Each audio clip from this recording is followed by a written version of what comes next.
Hello and welcome to Crossroads Check-In, here every week to take a look back over what's been happening in our favourite local daily serial and ahead to what's coming up over the next week. Now I'm sorry we weren't here last week, we had a couple of episode mix-ups to sort out, but with any luck we're back on track now. We've got a couple of nice little surprises for you over the next few weeks, and don't forget John Drury is going to be back a little later today to look at some more of the locations used in Crossroads. Now of course you can always let us know how much you're enjoying Crossroads again, so why not give us a shout? You know where we are, on Facebook, Twitter, Instagram and YouTube. All you got to do is search for Big Centre TV. And if you want to email us direct, then it's crossroads@bigcentre.tv. Oh, and if you fancy putting pen to paper in proper old school style, then our address is Crossroads Check-In, Big Centre TV, 14A, Lower Hall Lane, Walsall, WS1 1RL. Alan Smith is an avid viewer of Crossroads and he remembers a couple of interesting storylines which don't seem to exist anymore. Alan says, "Two storylines I recall. The first was in the very early days of the show and concerned what was supposed to be poltergeist activity at one of the chalets. Story was never resolved as an announcement before an episode stated the story had to be halted. My guess is complaints to the IBA as the story was pretty scary. Second storyline comes circa 1973 to 74, I think. Meg Richardson returned from a trip to Birmingham Airport, I think, and had completely lost the last 5 years of her memory. I had hoped some of the early 70s episodes screened a while back had featured this storyline, but sadly no. Perhaps Lee might recall that one." Well, you know what? Unfortunately, I don't. If that time period's right, I'd have been around 1 year old at the time. However, Alan has had another think, and he told us, "The 1960s one of the haunted chalet I'm not so clear on, as I recall it was curtailed pretty quickly. Perhaps the only possible way of finding anything of these would be trawling through public library held copies of TV World or TV Times editions, but that would take a lot of time, and there's no guarantee that the older story would be mentioned. The 1974 one would be, as that lasted about 2 whole months," from Alan. Well, Alan, as you know, we took your advice and we now think we might be able to pin down some of the dates in question. Now, it's worth remembering that Big Centre TV is connected with Kaleidoscope, the Archive TV Society, and one of the archive researchers, Simon Coward, who also produces the ad show on Big Centre, has indeed been able to look back through some of the old editions of the TV Times. Now, often the listings would feature a random line of dialogue and could refer to anything. However, here's what Simon has found. Firstly, for the poltergeist activity, there are 2 potential episodes. 5th of July 1966, Carlos, Mr. Benson. I have to ask you one question first. Do you believe in ghosts? And the other one is the 26th of September 1967, Jeff. Carlos, what's up? You look like you've seen a ghost. Now I admit they're a little obscure. However, the subject of Meg losing her memory does seem to be a little clearer. Simon looked through a number of the regional editions and this is what he's found. 20th of March 1974, why is Meg late after her business assignment at the airport? That was in the Anglia region. The 26th of March 1974, suffering from loss of memory, Meg Richardson faces the problem of finding out about friends she has forgotten, also from Anglia. On the 10th of April 1974, Hugh Mortimer's business problems, overshadowed by Meg's illness, take a turn for the worse when a colleague returns from Australia. Now that was in the local ATV edition. And then on the 12th of April 1974, as Meg's memory returns, certain people have cause for concern. That was also in this area. 16th of April 1974, Meg's memory is returning. What caused her amnesia was the rumour that Malcolm Ryder was alive and that she's still married to him. Now that was from the southern area in the south of England. But there you go. Sadly, there's a whole section of Crossroads history which no longer exists. And these episodes are slap bang right in the middle of it. Fascinating stuff, Alan. Thanks to Alan Smith for telling us about them, and thanks to Simon Coward for looking into it all for us. And of course, if anyone watching can explain any further on any of these storylines, then you know where we are. I'll remind you again shortly. Next, Phil Wilson from Great Bar has been in touch with a funny but true story of how he actually managed to meet the legendary Noel Gordon. He says, "My memory of Noel Gordon, it was 1975 and I lived about 20 minutes away from Noel in Handsworth. I had a copy of Noel's hardback book. One evening around 8:30, I went round to her home in Handsworth Wood. Not knowing what to expect, I knocked on her door. No answer. I started to walk back home. About 5 minutes later, a police car pulled up and ordered me to get in. They drove me round to Noel's house. Her agent lived in the next block and kept a constant eye on her front door. I didn't know this. He'd called the police and given a description of me. The police and myself went to her door, which she opened this time round. She had curlers on and a dressing gown on. They explained that all I wanted was an autograph. She invited us all into her small hall. She went to get a pen and then shouted through, 'Would you like a photo?' We all went through to a small lounge where she signed a photo, slightly told me off as it wasn't the best time to call, but then she signed my book, To Philip, at last, Noel Gordon. I guess the at last referred to all I went through to get it. Tell you what, it just goes to show, doesn't it, how big the show was back in the day and how much people really love those stars. Well, thank you, Phil, for telling us your story. It's brilliant. And of course, if you have your own Crossroads story to tell, maybe you met the stars like Phil, maybe you've got a nagging memory of a storyline, maybe you can fill in the gaps between episodes, maybe even you've got some photos of something to do with Crossroads, or if you just want to tell us what you think of the show now, please do keep them coming in. Plenty of ways you can get in touch. Take your pick. Facebook and Twitter is Big Centre TV, or you can use the hashtag BCTV Crossroads to highlight your message. Of course, the email address, if you want it, crossroads@bigcentre.tv. And finally, if you like a bit of old school and fancy writing us a letter, that's no problem at all. The address, Crossroads Check-in, Big Centre TV, 14A, Lower Hall Lane, Walsall, WS1 1RL. And bear with us just for a short while because I'm a little bit behind with the emails. We've had so many coming in. Anyway, still to come in today's show, we've got our regular look back at some of the recent happenings, and we'll be taking a quick look ahead to some of the things we can expect to see during next week too. And of course, John Drury is going to be back again with another in his series of interesting looks behind the scenes on Crossroads, looking at the locations used. Now it's time to look back across the week at what's been happening in and around our favourite motel. What's wrong? Albert reckons the beer's off. Huh? No, I'm spoilt, that's all. Spoiled? Yes, on home brews. Got a completely different flavour, you know. There you are then. That's the reason. You brew your own then, do you? Yes, got the complete kit at home. Hey, have you ever tried a really good home-brewed bitter? Yeah, once. It tasted like vinegar. Oh, obviously it wasn't made right then. You wouldn't say that if you tried one of mine. It's the real McCoy. Go on, it's all wind and... no flavour. Well, I can see that I shall have to take you in hand, lad. Next to one of my brews, this stuff tastes like water. Tasteless, Fred always said. Monsieur Zola told me you saw through our little charade. Yes, I think he gave me top marks. No. If you had passed the information on to me, collected the £500 I offered, then told us you knew it was a test, then you would have got top marks. You know, the more I think about this job, the less I like it. Don't turn it down now. Life can be so exciting for you if you play your cards right. Yeah, well, what do you want, I Amy? just want to leave a bit early. I'm going out with my friend tonight, Mr. Robbins again, you see. I see. He took quite a fancy to me, you know. Oh, well, that's nice. How do you feel about him? Oh, he's lovely, one of nature's gentlemen. He makes his own beer and all, you know. That's handy. Sandy. How is he? Well and happy? He'll probably want to reorganise us when he gets back. I doubt it. You look like a cat that's got at the cream. I went over to the manor house earlier today. Oh, yes? That's why you'd like to know that I was right. My singing's a lot better than you were playing, you ask anybody. Your voice certainly gets a lot more practice. Chatter, chatter, At chatter. least I don't put on ears and greases when I'm talking. Jill, I only called round because I promised Sheila I would. Yeah, well, the family's come back unexpectedly. Oh, well, that doesn't matter. The boat could do with a good clean anyway. Is everything all right? Well, no, as a matter of fact. We've had some bad news about Will's brother in Cradley Heath. Is he all right? Well, we don't know, but Dad got a bit upset and Stan's gone to look for him. Oh, well, I better make myself scarce then, Anta. Let me know if there's anything I can do, won't you? Thanks. See you, Jill. Yeah, bye, Jane. See you then. Found him?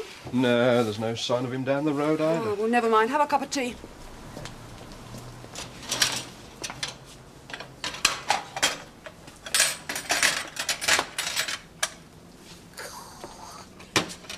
Charlie Forward. In person. What you Are you doing? glad to see me, love? I don't know as I should be. What you doing back here? Oh, this and that, you know. Oh, well, I see duty called. I mustn't keep you. I'm surprised you know the meaning of the word. Still the same old Amy. Still come out with it, can't you? How's your Sandra getting on? Oh, she's fine. Still living in Jersey with Paul, enjoying life. Is Mrs. Richardson about? She's inside, I expect. Why do you want to see her? Just to pass the time of day, you know. Yeah, it's quite a lot of new faces. Times change. Oh, times do, people don't. Oh, I'd give a lot to know what he's come back here for.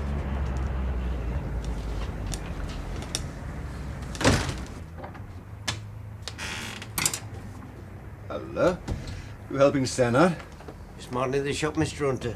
What can I do for you? Well, I want this transistor mended. Oh, well, Stan's the expert. If you can tell me what's wrong with it, I'll pass it on. Yeah, well, it's the volume. Sometimes it's very quiet. Suddenly it blares out like that. Yeah. What's that? That's Miss Feeney. She rents the room upstairs. Does she often bang like that? Ah, too often. And what do you do about it?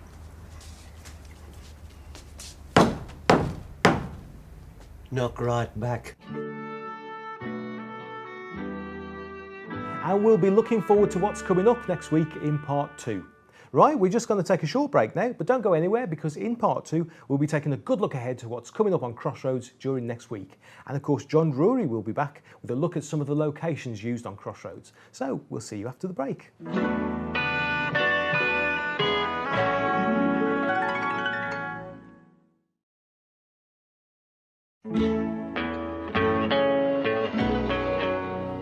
Welcome back and thanks for checking in with Crossroads here on Big Centre TV. Still to come, we're going to have a look ahead to some of the episodes we're going to be showing during the coming week. Time now though for another in our occasional looks behind the scenes with John Drury, looking at some of the locations used in Crossroads.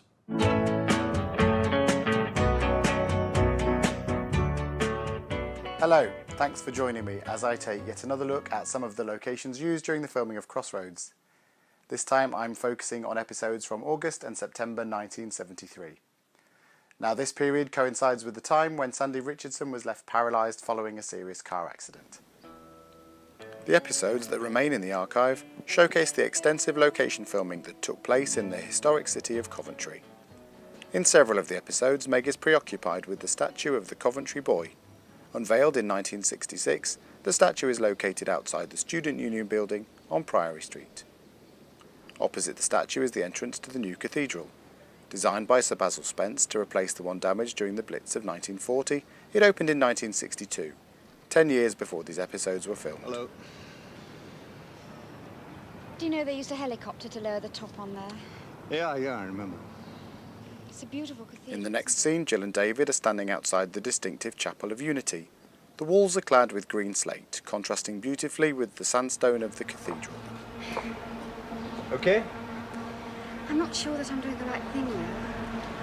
There's nothing more you can do in there, Jill. His mum, I mean, she'll be sitting on that chair all night. Spence insisted that instead of rebuilding the old cathedral, it should be kept in ruins as a garden of remembrance. The use of sandstone for the new Coventry Cathedral symbolises a link between the two buildings. Inside the new cathedral is the tapestry of Christ in Glory. At 75 feet high, it is said to be the largest tapestry in the world made in one piece. Another striking feature is the beautiful baptistry window. It's 81 feet high and made from 195 panels of coloured glass. Meg visits the Chapel of Christ in Gethsemane, seen here through a crown of thorns made from iron. The Georgian building used as the exterior of the hospital can be found on Priory Row. During the Blitz, the interior was destroyed. However, it was rebuilt in the 1950s. At the time of filming, it was being used as office space by the cathedral. It's now Grade 2 listed. It really is great to find that locations used over 40 years ago still look much the same today. I hope you enjoyed this chance to look at some more of the real places used during the filming of Crossroads, and I hope to show some more of them to you very soon.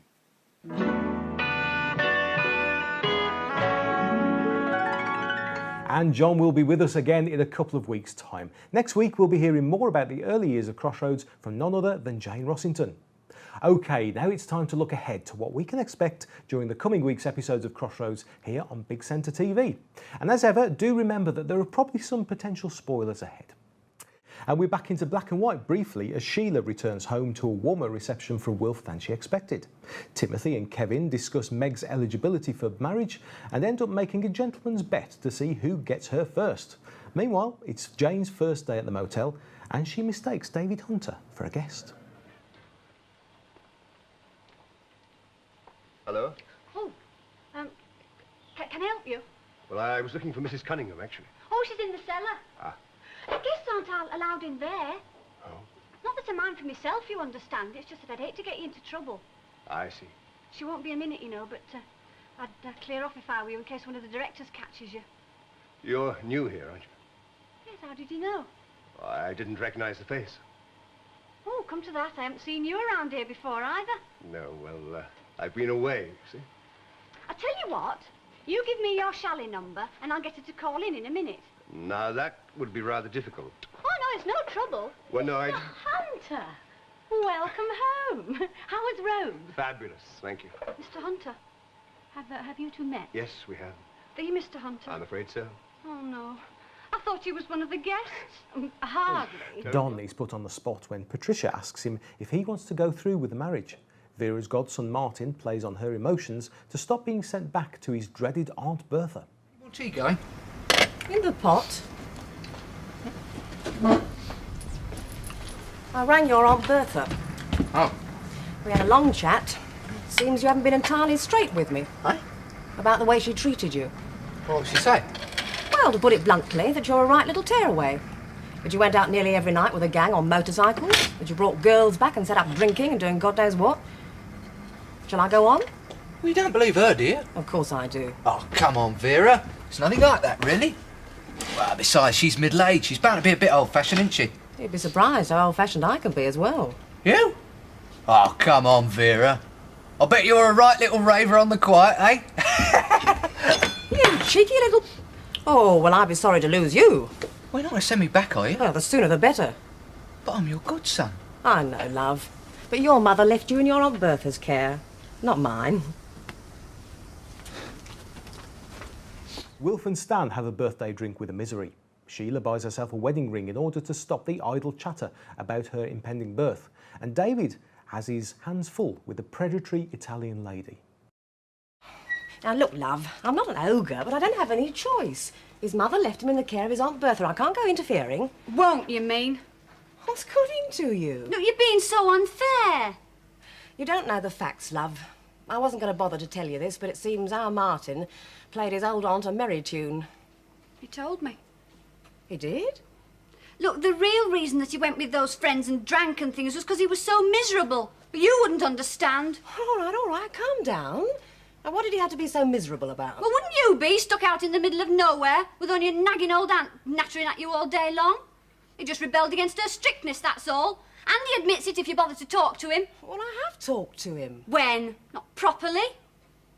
He came here to make a fresh start, to get away from his aunt and all them friends. And all you're doing is just sending him right back. You are his godmother.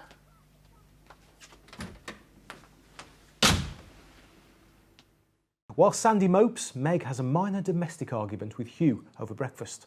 Don and Pat's wedding increasingly becomes taken over by her interfering but well-meaning mother. Are you going to make a night of it, or shall I travel home with you?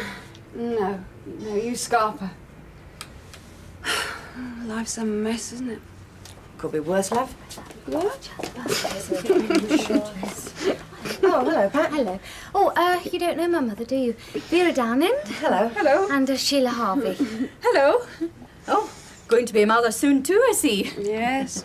You first? Yes, my first. Take my advice, dear. Don't stop at one. Thank you. When are you expecting it? Soon. And what are you hoping for, a boy or a girl? Neither. Just so long as it's a baby, hmm? Oh, I'm sure it will be. Yes, of course. And how about your husband? I expect he wants a son for the first baby. Most husbands do. I'm not married. And as for the baby's father, well, I'm sure he couldn't care less whether it's a son, a daughter, or kittens. Excuse me. Excuse me. Hang on, love. Don is appalled to find out that his nice, quiet wedding is now expanding to ridiculous proportions, thanks to his mother-in-law-to-be. Hugh and Meg hunt for a new house to move into once they're married. Pat, could I talk to you for a minute? Oh, I want to talk to you too. Mum's getting very worked up about you. Me? Why? Because you haven't invited your mum to the wedding. Oh, she's only wondering, darling. I mean, it will look odd. What's so odd about it? I don't want her to come. It's as simple as that. But why? Because she'd ruin everything. She always has. She'd say things. It's that way with her. Now it's my turn. Eh? To do some talking. This time about your mum. Mum, what about her? Oh, look, Pat. She's kind, she's considerate, but everything's getting out of hand. What do you mean? The wedding arrangements, you and me, we decided on a nice, quiet little affair, no fuss, but now... Oh, look, she's doing her best for us, Don. No, love, it's just... Just what? Well, that I'm not allowed to make any decisions anymore. House was the last straw. And what else? The wedding, where we live, how we live. Just about everything else we're gonna do. Look, don't be ungrateful, Don. She's giving up a lot of time to come and help us, let alone the money she's spending.